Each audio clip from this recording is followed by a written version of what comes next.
আসসালামু আলাইকুম। পরদিন সকালবেলা আমরা ঘুম থেকে উঠে নাস্তা খেয়ে আমরা বাইরে ঘুরতে যাব, যার কারণে রেডি হয়ে যার যার মতো বের হয়ে গেলাম। তো আমরা আগেই চলে গিয়েছিলাম স্টেশনে, মেট্রো থেকে আমরা সরাসরি এখন মিরপুরের দিকে চলে যাব। তো এর মধ্যে থেকে আমার ভাগ্নি আর ভাগ্নির হাজব্যান্ড চলে এসেছে। তারপরে আমরা খুব দ্রুত এখান থেকে ট্রেনে উঠে তারপর চলে যাব এখন মিরপুরে। সবাই ওয়েট করছিলাম ট্রেনের জন্য। তো ওয়েট করতে করতে এখানে একজনের সাথে পরিচয় হয়ে গেল আমাদের বাসার খুব পাশেই। তো তার সাথেই গল্প করছিলাম ট্রেনের মধ্যে। লাস্ট মুহূর্তে সে আমাদের কাছ থেকে বিদায় নিয়ে চলে গেল। তারপর একটা পর্যায়ে আমরা চলে আসলাম সেই মিরপুরের চিড়িয়াখানায়। তো মেনত মিরপুরের চিড়িয়াখানায় আমরা 14 বছর পর আসলাম, কারণ আমার ছেলে যখন 3 বছর ছিল তখন আমি এসেছিলাম শেষবারের মতো। তারপর আর আসা হয়নি, আসবো আসবো করে আর আসা হয় না। এর মধ্যে আমার মেয়েকে নিয়ে আসার কথা ছিল, ইমিকো তো কখনো আসেনি, ওকে নিয়ে আসবো ভেবেছিলাম, কিন্তু আর আসা হয় না। যাক, একটা উদ্দেশ্য হয়ে গেল। লাকি 7 আজকে লাকি 7 চলে আসলাম। ঈদের ছুটিতে সাধারণত ঘুরতে যাওয়াটাই মজা, তখনই চলে আসলাম। তারপর টিকিট কাটা হয়ে গেল, এরপর ভিতরে সবাই মিলে একসাথে চলে গেলাম। এরপর ইমিকো, আমার ভাগ্নির হাজব্যান্ড, সেও মোটামুটি প্রথম এসেছে এবার। তো ওদের দুজনের কীরকম মানে অভিজ্ঞতা সেটা দেখার জন্য পুরো ভিডিওটা দেখতে হবে। তারপরে আমরা আজকে আরও কি কি মজা করলাম সেটাও আপনাদের সাথে শেয়ার করেছি এই ভিডিওতে। যদি পুরো ভিডিওটা দেখেন তাহলে বুঝতে পারবেন আজকে সারাদিনটা আমাদের খুব আনন্দে কেটেছে। প্রথমেই গিয়েছিলাম বানর দেখাতে, ওরা সবাই বানর দেখছিল। বানর দেখে তো এমিকো খুব খুশি হয়েছে। তারপর সে দেখবে পাখি, তার পাখি দেখার খুব আগ্রহ। তারপর সে পাখির খাঁচার দিকে চলে গেল। দেখো পাখি দেখো, আপনার মেয়ে বলতে সুন্দরী আছে। আমার শীতের মধ্যে আবার বাবার সাথে খুব মজা করে সব কিছু দেখছিল, কিন্তু ওর একটু ক্লান্ত লাগছিল, ওর পায়ে খুব ব্যথা, যার কারণে হাঁটতেও খুব কষ্ট হচ্ছিল। যাই হোক, আস্তে আস্তে সজারুর দিকে চলে গেলাম। সজারুটা আসলে দেখা যাচ্ছিল না, সেটা খুব ভিতরের দিকে ছিল। তো সবাই চেষ্টা করছিল ভিতর থেকে একদম লুকিয়ে আছে সজারু, সেটাকে দেখার জন্য। মিকো তো খুব মজা পাচ্ছিল দেখতে।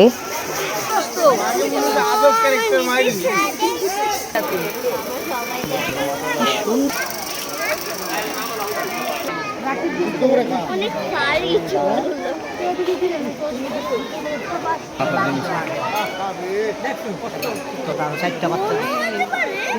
বাঘ, সিংহ সব কিছু দেখে এমিকো খুবই মানে খুশি, মানে সে এরকম দেখেনি কখনো। আর ইন্ডিয়া যখন গিয়েছিলাম তখন খুব ছোট ছিল, যার কারণে তখন সে বুঝতেও পারতো না। তো একটু একটু করে দেখছে, কিছু কিছু অবাক হচ্ছে। তারপর ভাল্লুকের ইসে চলে গেলাম, সেটাও দেখছিল সে দাঁড়িয়ে দাঁড়িয়ে। পাশাপাশি বাঘ, সিংহ যখন যেটা পাচ্ছে সেটাই দেখছে। সবচেয়ে মজা পাচ্ছে দুটা বাঘ ছিল একসাথে বসেছিল। এরপর পাখির আরেকটা খাঁচার দিকে চলে গেলাম আমরা।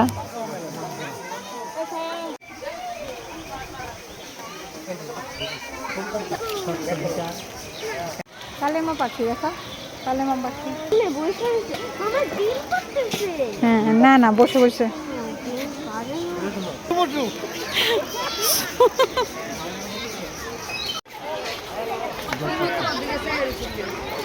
হ্যাঁ,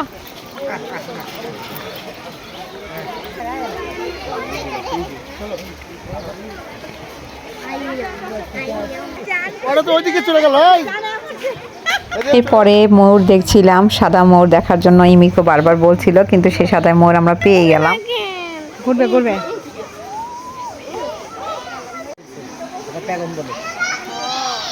এরপর আমরা আবারও সামনের দিকে চলে গেলাম, যে নীল ময়ূরগুলো মানে কালো যেগুলো বলতে গেলে ময়ূরপঙ্খীর মতো, সেগুলো দেখতে।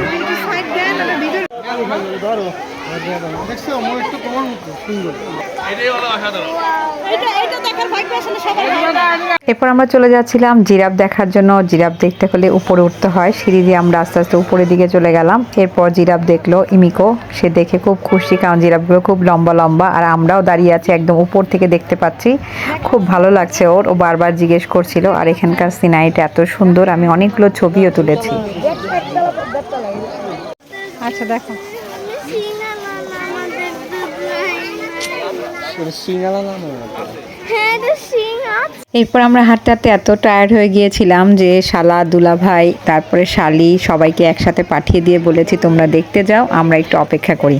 ওরা দেখে ঘুরে আসতে আসতে তারপর আমরা আবার উঠে গেলাম। যাওয়ার পথে এখানে হাতি দেখা যাচ্ছিল, তারপর উট ছিল এবং সামনে যেতে যখন বের হয়ে যাচ্ছি তখন হরিণ ছিল। এত সুন্দর সুন্দর হরিণ ছিল, খুব ভালো লাগছিল দেখতে। তো যাই হোক, এখান থেকে হরিণের অনেকগুলো ভিডিও নিয়ে নিলাম। এরপর আমরা এখান থেকে আস্তে আস্তে বের হয়ে গেলাম। ঈদের আমেজের কারণে এত মানুষ ছিল, আর সাধারণত মিরপুরের এই চিড়িয়াখানার এলাকাটা সবসময় একটু ঈদের সময় ভিড়ই থাকে।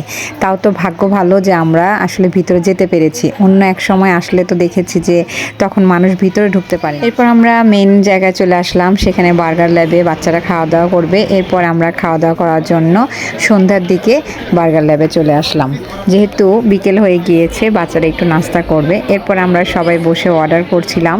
অর্ডার করার পর খাবারটা আসতে একটু দেরি হবে, এত মানুষের ভিড় ছিল ওই যে ঈদের সময়টা। আর ইমিকো এতটাই ক্লান্ত হয়ে গিয়েছিল যে ওর খুব খারাপ লাগছিল। তারপরে আমরা এই সময়টাতে একটু ফ্রেশ হয়ে নিলাম, তারপর সবাই খাওয়া দাওয়া করলাম। খাওয়া দাওয়া করে আমরা এখান থেকে সরাসরি উত্তরা চলে গেলাম।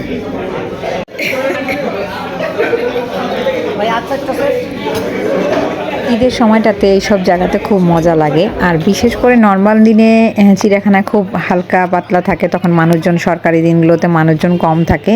তো অনেকে হয়তো ভিড়ভাট্টা পছন্দ করে না, ওই সময় তারা যেতে পারে। কিন্তু নর্মাল দিনে এরকম ঈদের সময় বিভিন্ন জায়গায় নতুন নতুন জায়গা যেতে ভালোই লাগে। তবে 14 বছর পর যাওয়াতে তেমন একটা পরিবর্তন দেখিনি, তবে ভালো লেগেছে অনেক বছর পর যাওয়াতে। যাই হোক, আমার ইমিকোর পছন্দ হয়েছে, এটাই সবচেয়ে বড় কথা। এরপর আমরা আবার এখান থেকে মিরপুরের ট্রেন ধরে আবার চলে গেলাম উত্তরায়। উত্তরা যাওয়ার সময় প্রচুর বৃষ্টি ছিল।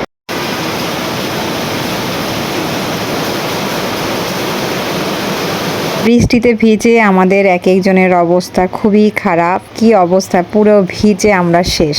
যাই হোক, এই বৃষ্টিতে ভিজে আমরা উত্তরায় যে কফির দোকানটাতে সাধারণত দুধ চা বা কফি খেয়ে থাকি, বিশেষ করে আমরা বেশিরভাগ যেয়ে থাকি, ওখানে আবার বসে পড়লাম বৃষ্টিতে ভিজে। যে যার পছন্দ মতো কফি আর চা খেয়ে নিলাম, আর দুলাভাই শালিদেরকে আইসক্রিম খাওয়ালো। চা খেতে খেতে এর মধ্যে থেকে এক মহিলা চলে আসলো বেলি ফুল নিয়ে। ভিডিওটা আমি আসলে নিতে পারিনি। তারপর আমার ভাগ্নি আমাকে আর আমার মেয়েকে বেলি ফুল কিনে দিল। এত সুন্দর লাগছিল বৃষ্টিতে ভিজে কফি খেয়ে বেলি ফুল। জুমা, কেমন লাগছে আজকে আমাদের সাথে? অনেক সুন্দর ছিল মামি, আজকে মনে হইলো সত্যি সত্যি ঈদ করলাম।